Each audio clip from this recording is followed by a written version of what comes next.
tuan sembah niring ulun kapurba risang murbe ngeret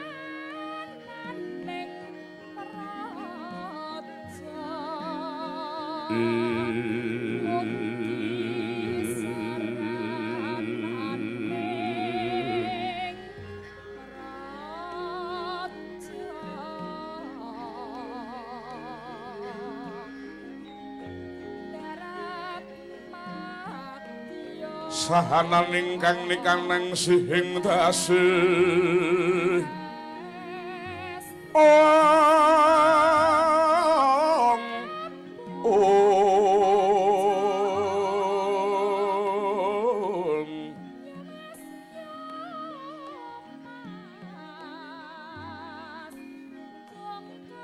mawe buka sawegung mangsiring telahan tuan kanang memujweng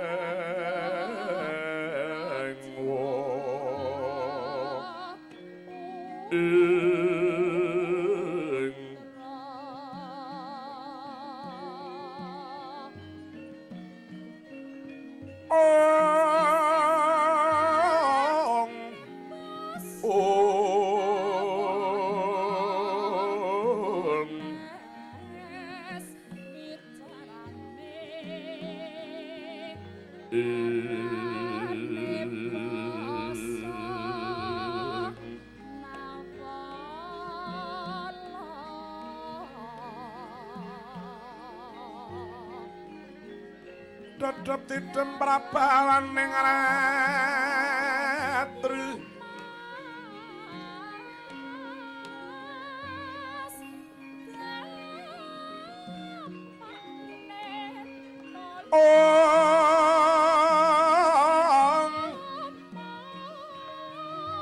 sasadara wis manjar kawuryan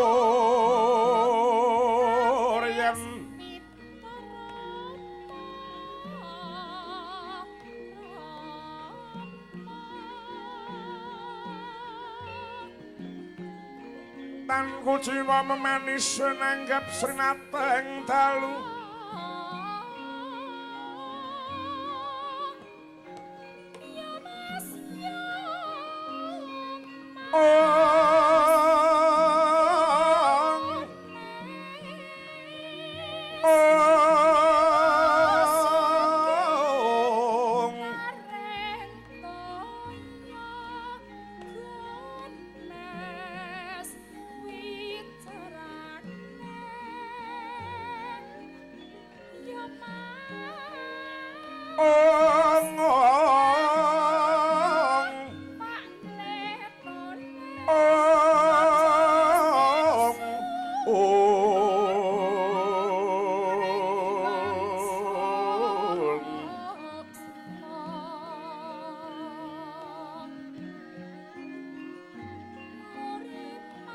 leng-leng rami maning kang sasangka gunanyara mangrenggur mingpuri mangkin tanpa siring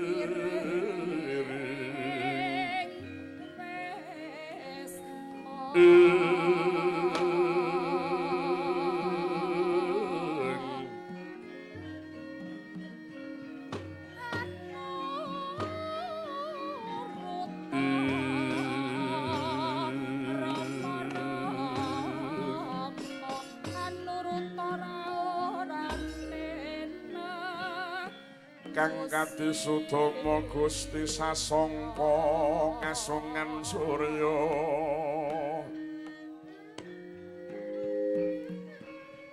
para banyur mungsung kaswa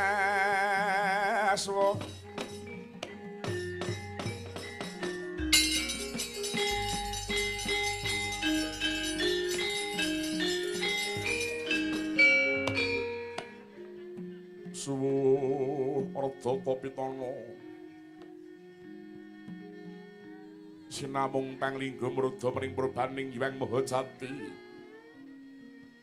jatine kang mroweng kawi kawilet ing reh kalenglengan lengleng kalang kungku medah medhar warana winadi wadi jantraning ngawurip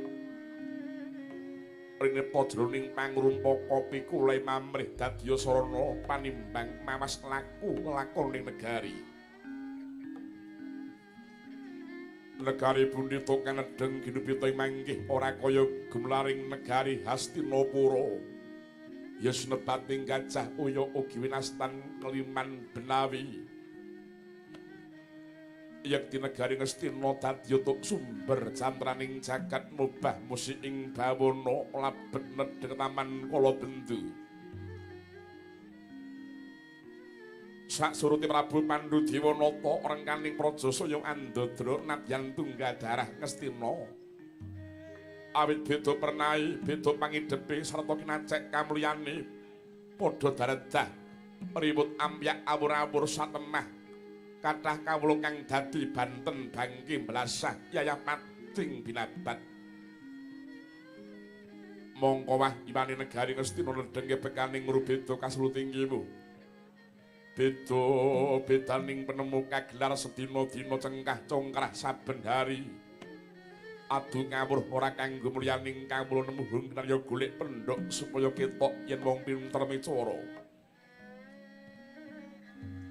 Pramila kang kadululan kaprungu amung cacat cinacat wada winada muyeg dedreg serek-serekan lumuh asara kumudunggul kang jatine murih mulyaning priyangga mulyaning kang nunggal sedya lan brayat kluwarganira. Ateking para pangarsaning praja samiya wuring kadonyan ngelak ing reh kawibawan mila handina-dina tansah budidaya. Biswa ngeruk bondo negara numpuk brana nyimpen arta. Awit karo baning ribeting manah satemah riwut urwet kalimuting pekewuh. Para pati katone senggut makarya yektine muhung kinarya samudana dimen kanggep mring sang nata. Satemah gampil antuk derajat munggah pangkat sarta kalubrening semat yen wis ora kanggo terus dicutat. Pramila tansah pandeng pinandeng metani alaning liyan beber pangartining rowang kang luput ing pangajab bisuwan untuk kapitayaning Senarmati. Marama para kamula Ngastina samya nandhang kasangsaya larang sandhang larang boga miwah arta kuncatan daya. Keluarga alit sami pepes pupus datan darepe pengarep-arep kinarya nggaring-garing penggalih. Sami nengenakening ngreh kesukan ngabotowan keplek kecek ceki paidadu tuk gaple. Madat madon wis dadi budayaning bangsa Ngastina. Colong jupuk ngampak ngecu ngarampok ing mancirina ora nganggo wigih ringa-ringa. Ateking hukum miwah adili negari Ngastina persasat nam-naman dumpo murak-marik numbuk bentus krana sing lara saking angger lajering bebener sing bener ginawi luput kang luput denanggep bener maramaka ngas ing kanistanira labet karo baning lagu cidra lalamisan miwah ngamandaka la sinten ingkang minangka gegunungane negari Ngastina wenang kinucapna dasa mananu Dudul Prabu Drayudana ya Sang Prabu Kurawati. Joko Pitana Jaya Pitana Tripamangsa Gendari Suta ya Sang Prabu Gandharya.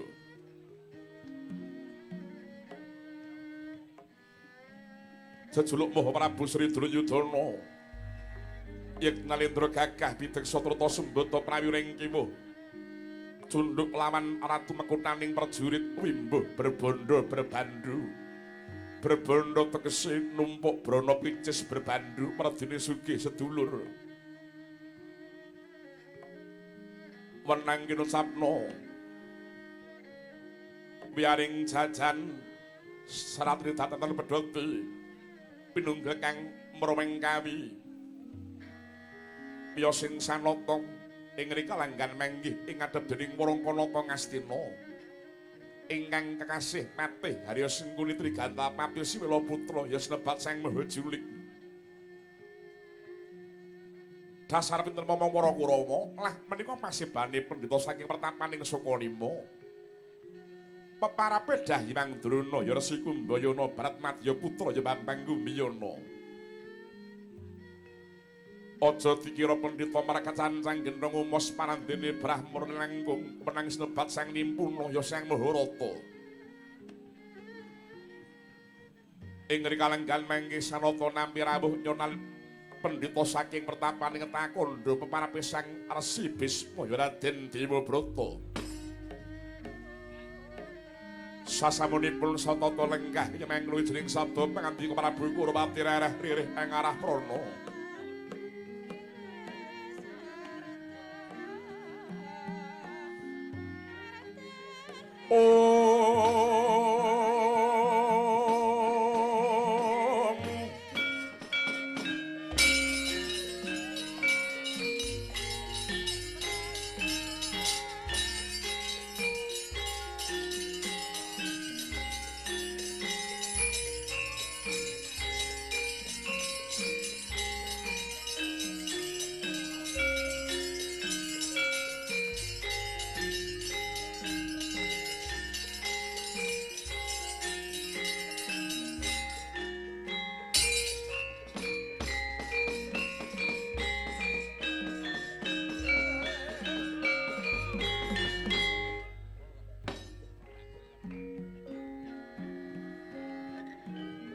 Mongko kantine tumuwu salami nyomong awas eling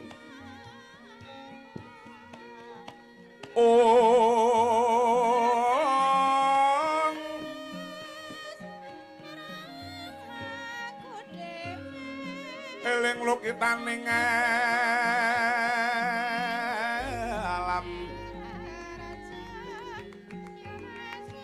wektu weryaning dumadi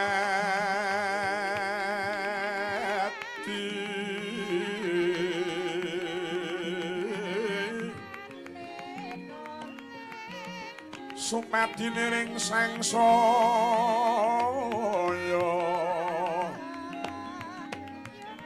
iku pangreksaning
Tuan sembah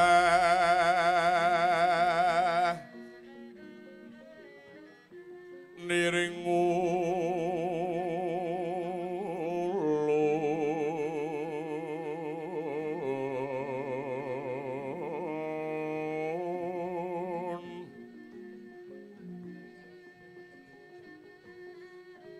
kapurba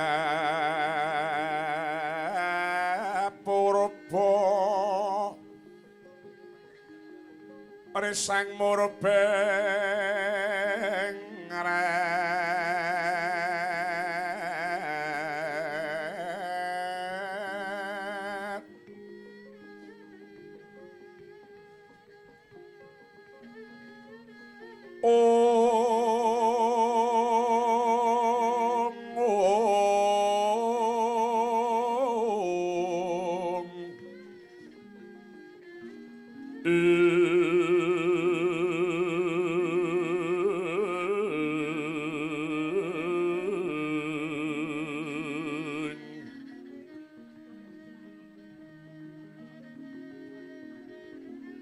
sahananing kang nikanang sing dase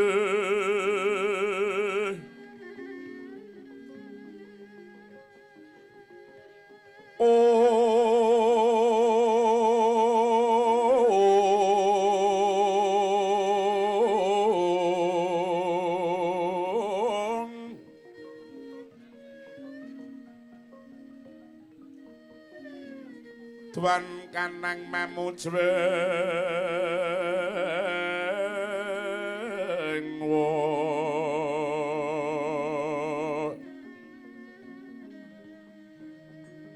manggu manugrah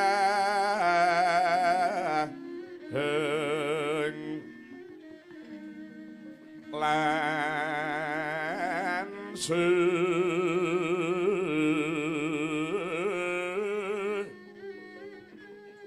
Wasogata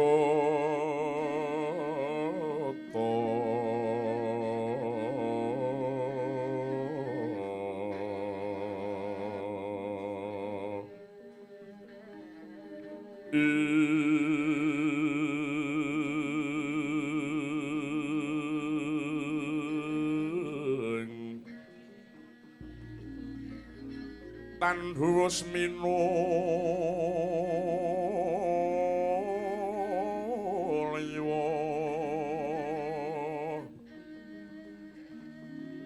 mangguh manugrahing lan sewa segata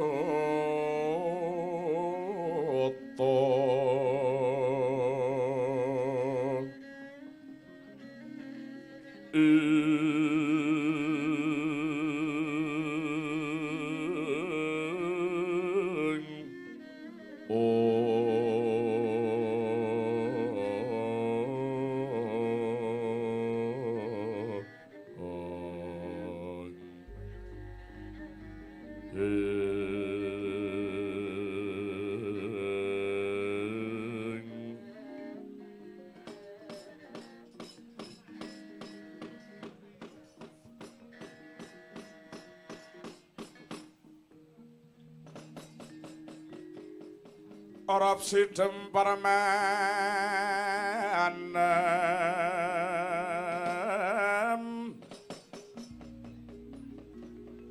Panono sabawani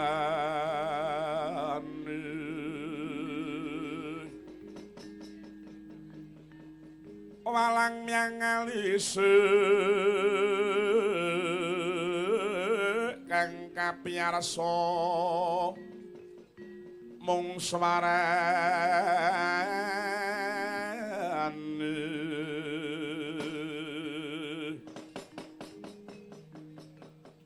abdi kriya gandeng miyang kemasaning kang samiya nambut karati saya hamimbu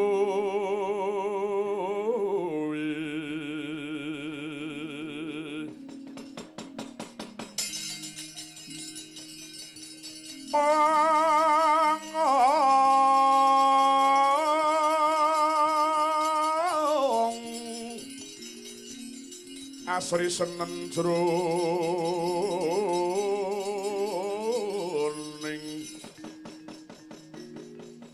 pananggilan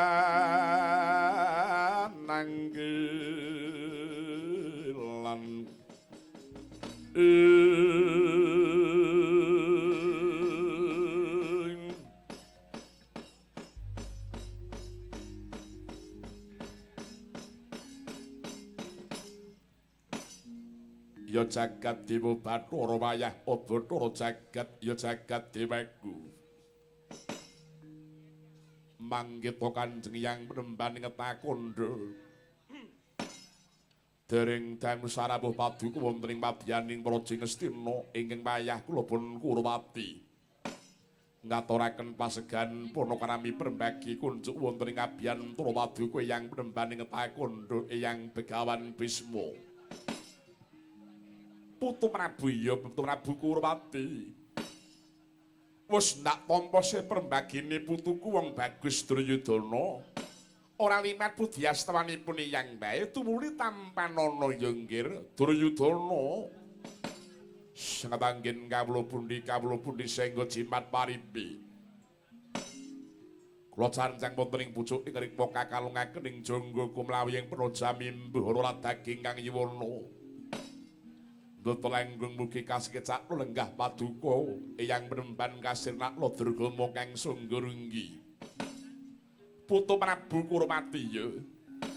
Wis ora kurang prayoga meneh anggonipun eyang marak ana ing abyantarane putuku Prabu Duryudana. Bapa Droning Sukalima sarawuh paduka Bapa Drona kula ngaturaken pasegan punakaramipun kunjuk wonten ing abyantara paduka Bapa Penemban Droning Sukalima. Oh inggih Anak Prabu Duryudana. Dan katedha kalingga murta sih punakaraminipun Anak Prabu yang rumentah dhumateng Bapa ing Sukalima. Mboten langkung pudyastawanipun ing Bapa kemawon kunjuk kersanipun paduka Anak Prabu Kurwati. Sangat angin kawula pundi sehingga jimat paripi. Mugi kasekecak lenggah paduka Bapa Penemban Droning Sukalima. Sampun boten kirang sekeca malih anggen kula marang kersanipun paduka Anak Prabu Duryudana. Paman Sengguni prayoga nulungguh Bu Paman Sengguni. Kawula nok nuninggi seniwen. Sampun boten kirang sekeca malih anggen kula marak wonten ing abyantara paduka Sang Buminata Prabu Kurwati. Eyang sasamunipun satata lenggah sadèrèngipun sasamunipun kang wayah ngaturaken panuwun ingkang tanpa pamisih kerawan paduka Eyang Penemban Ketakandha. Arawihipun Kanjeng Eyang ing kalanggan mangke badhe kula sumuni senjata pitulungan. Ing pengangkah badhe kula sumuni senjata pitulungan Eyang. Mugi parenga samapta ing diri sawiging gati Eyang Penemban Ketakandha. Handrengkang puspita rum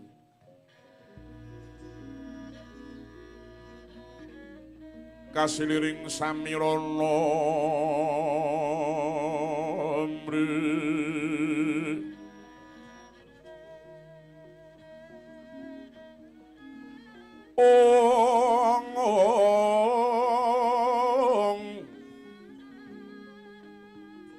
sakar kadung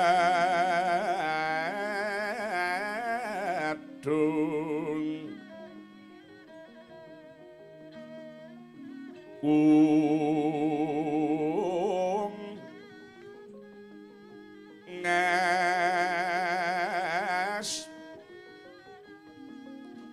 kandanyo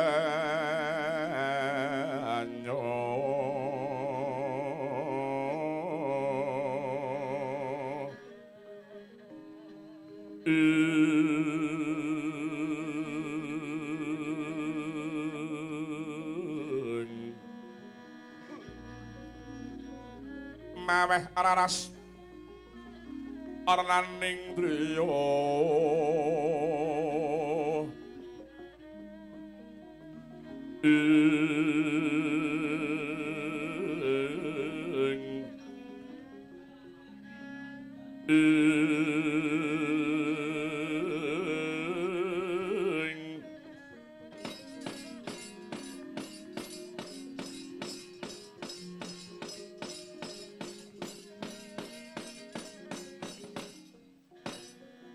Putu Prabu Duryudana bakal paring dawuh apa putu?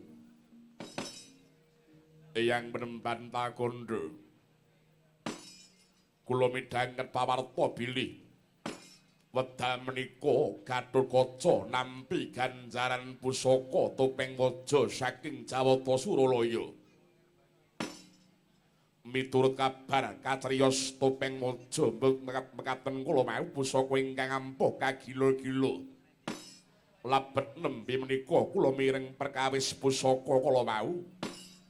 pramila kemareng Kanjeng Hyang paring dawuh menggah yektos lan botenipun pawarta kula pawiyang jagat Dewa Bathara putu Prabu Duryudana kabar kang sira tampa kuwi mau ora kleru pancene mono bener kepara nyata yen tata ping waja mono sawijining pusaka ampuh andeling kiwa jalaran kuwi pusaka kadiwatan kang biyen yasaning Purah Madi nggone asana ing Mega Malang duk rikala jaman para dewa bedol Gunung Jamurdwipa lajeng daya kabiyasanipun Topeng Maja wau kados pundi yang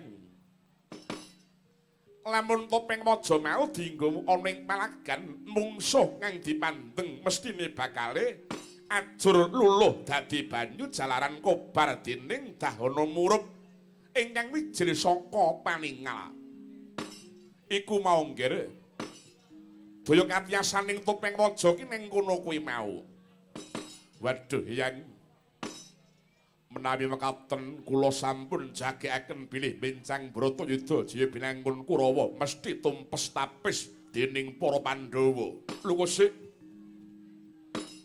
Sira darep atur kang mengkono ki mau dasarmu apa nggih Duryudana?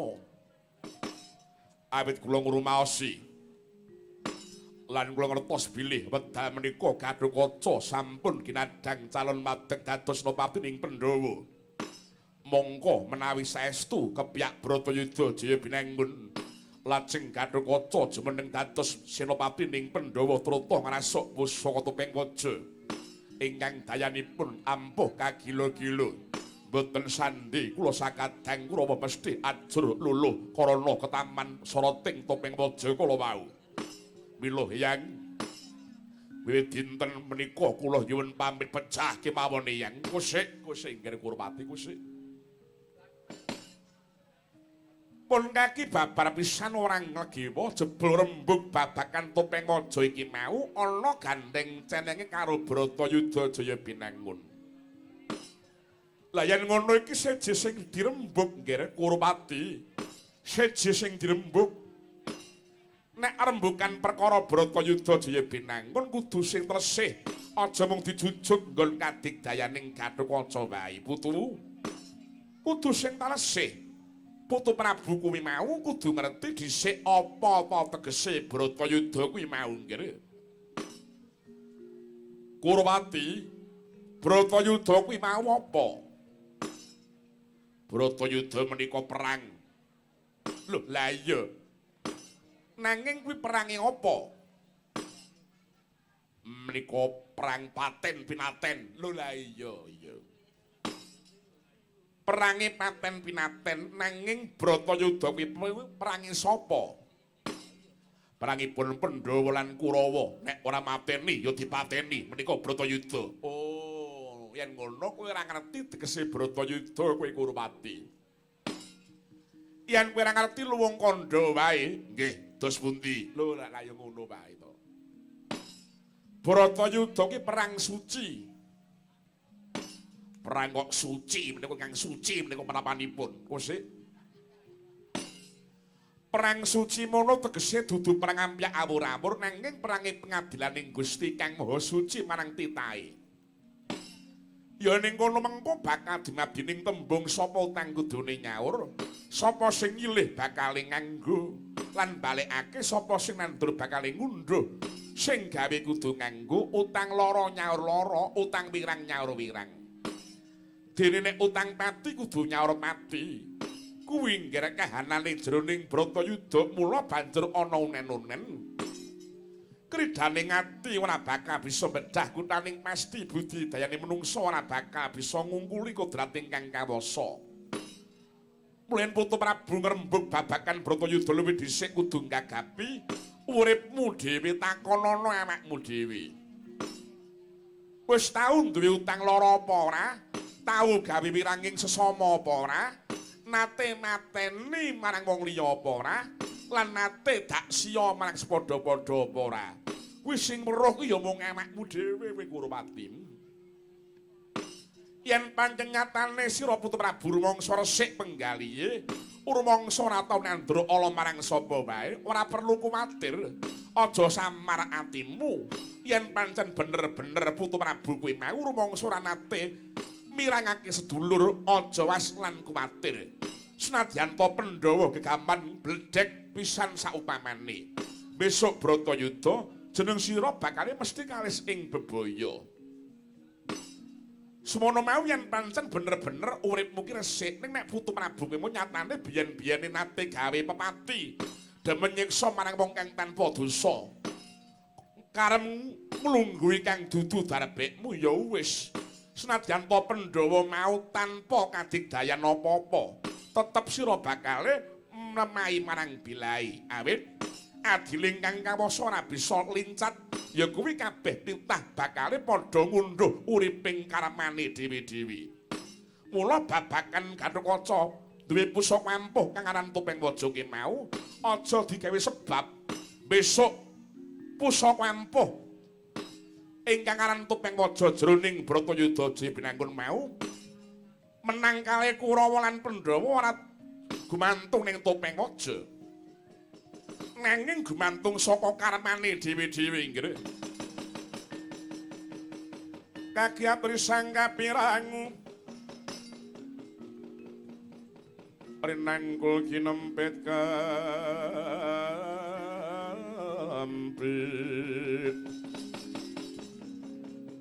dosa ngretnaning bawana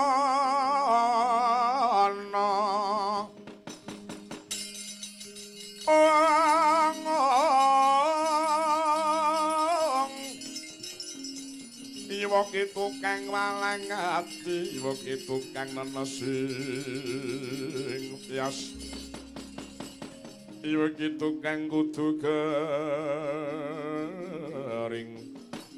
ing Bapa Durna wonten dawuh anak Prabu menawi tumrapipun pemanggih jingandika Bapa Durna kados pundi? Pemanggih bab perkawis menapa?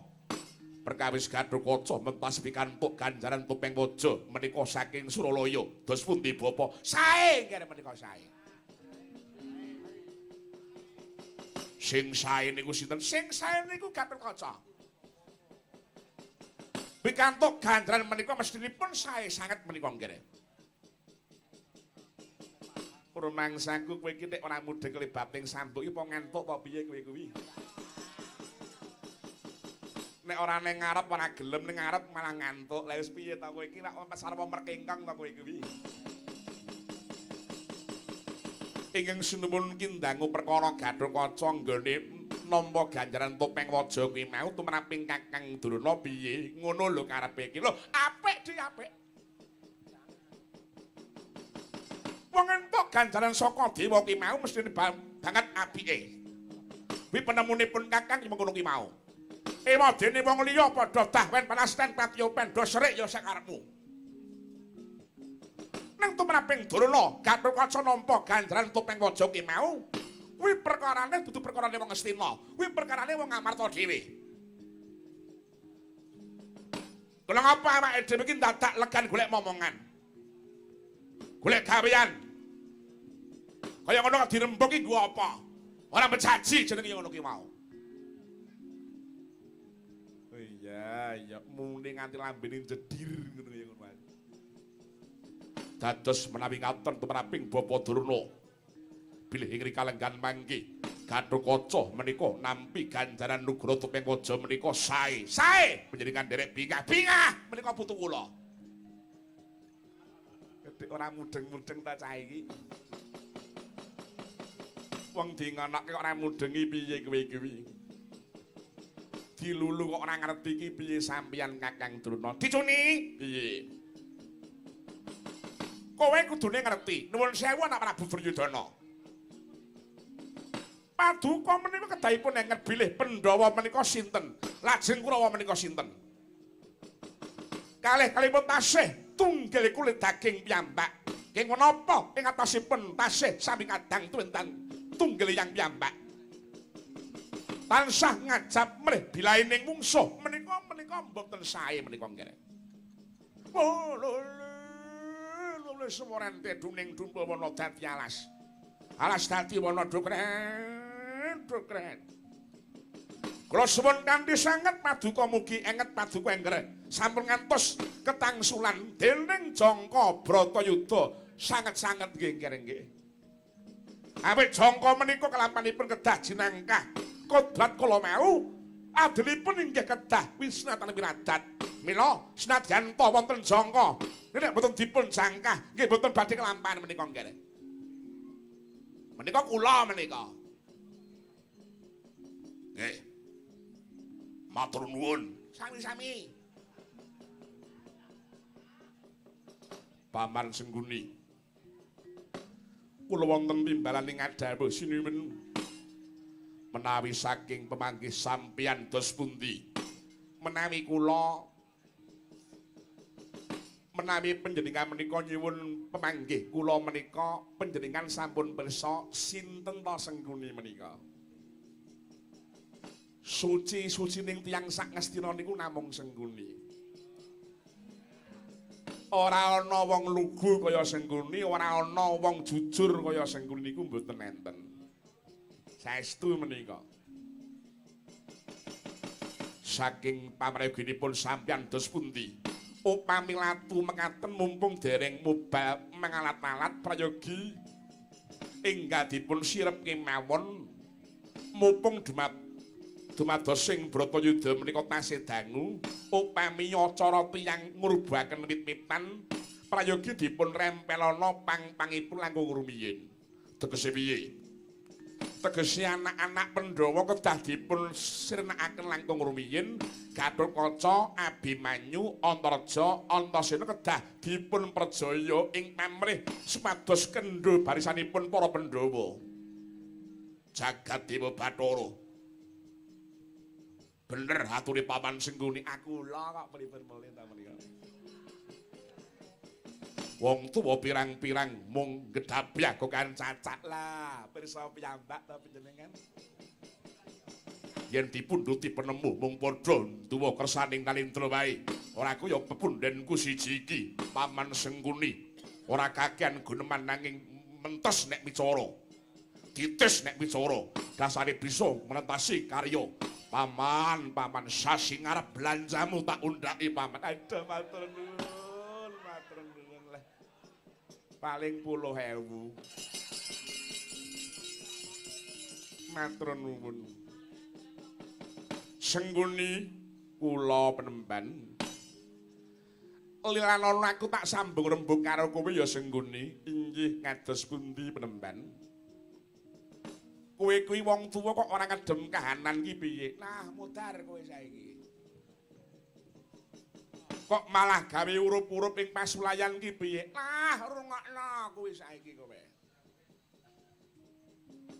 Wong wis tuwa kuwi mau, yen bisa kuwi mau kudu kaya parikae, saya tuwa saya ndingkluk, merga saya isi. Aja kok malah grahuyang memanas ati ning anak putu ki aja. Pira bara kowe ki mau minangka pepatih banjur atur beboreh marang rengkaning praja.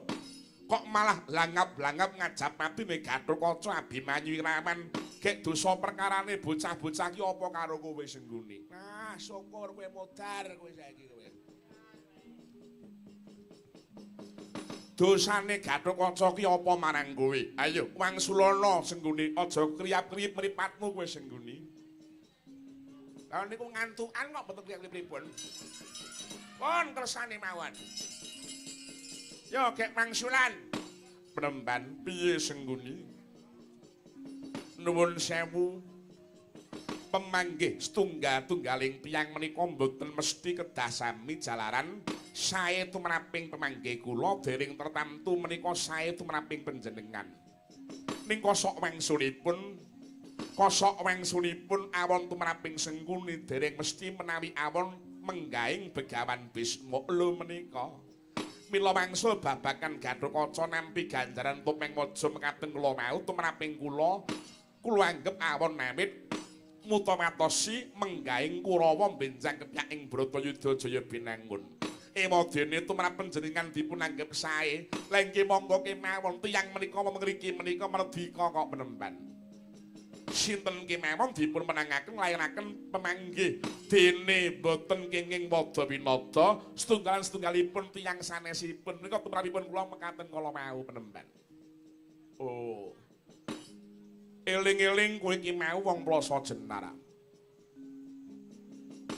Mula ora aneh lan mokal nek budayamu ki beda kelawan budayane wong Astina. Budayamu seneng gawe ucuk-ucuk, seneng memanas atine wong liyan. Ampun kersane. Yen kaya mengkono kuwi mau dudu budayane wong Astina. Ampun kersane mboten napa-napa wong piyambak-piyambak kok menika. Putra Prabu Duryudana wonten dawuh menapa? Sebesar meneh pun kaki kepengin ilik-ilik marang kowe. Aja demen gawe dadaning pasulayan. Mundhak ngrenggangake memipran Kurawati, becik sing padha rukun wis kaya ngapa ta dikaya ngapa kabeh pendha ki dulurmu dhewe. Kuwi adi-adimu dhewe. Perlune dimen sangsaya kuncana darah Barata iki Kurawati. Lang-langing daya mangun kung gantuhang riman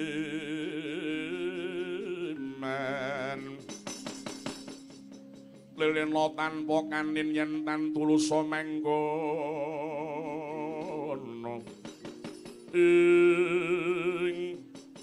nuwun sewu siniben kula suwun paduka Wangger Prabu kedah ingkang jejeg ing penggalih. Awit Nalendra mekaten ibaratipun ngados dene satunggaling nahkoda ingkang nyepeng kemudining baita. Kedah jejeg lan tanggon nggenipun ngebahaken rodaning kemudi. Sampun ngantos gampil kagiwang dening ombak ngiwa tuwinengen. Menawi paduka sinuwun ngeman dhateng Pandhawa sak anak-anakipun menika kala wau ibaratipun ngados dene nguri-uri tunggak kemadoh. Benjang menawi sampun ageng menawi sampun wujud macan gembong tentamtu badhe nguntal ingkang ngopeni menika saestu nggih.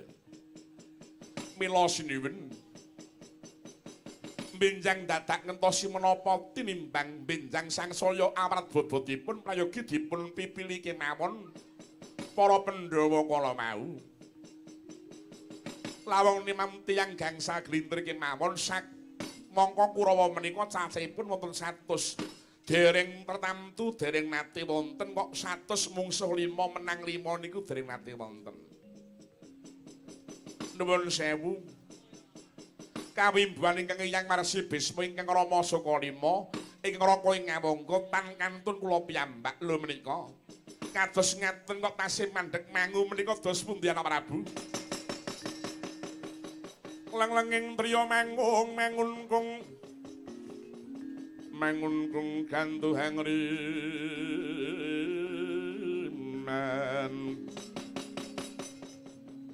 lilina tanpa kanin yen tan tulusa ing kocat marika semono dereng pantala dangu pengdikaning para priyagung ing Astina. Katungka gegering pasiwakan wonten Yaksendra Gung Birawa mingkas tinggil akrep singak kang samya sumewa. Permara manguswa nyung ambrengeng